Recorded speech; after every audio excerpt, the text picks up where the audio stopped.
mga pamagat ng awit kapag kasal na. Una, kapag unang araw o first night, ang pamagat ng awit ay aray. Naku, Wow! ito yung mahapdi na masyeket, pero masyarap. Pangalawa, kapag 1 taon hanggang 5 taon ng kasal, ang pamagat ng awit ay araw-araw, gabi-gabi.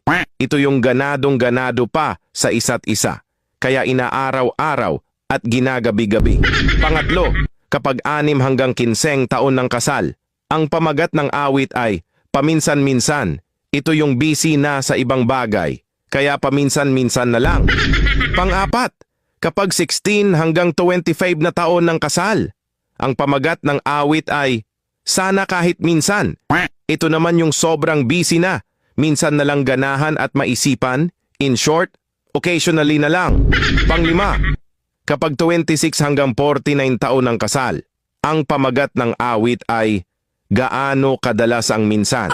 Ito na yung madalang na talagang maisipan, hindi na ginaganahan, mabibitin ka pa, o kaya 1 beses na lang siguro sa 1 taon. Pang-anim, kapag 50 taon pataas ng kasal, ang pamagat na ng awit ay maalaala mo pa kaya?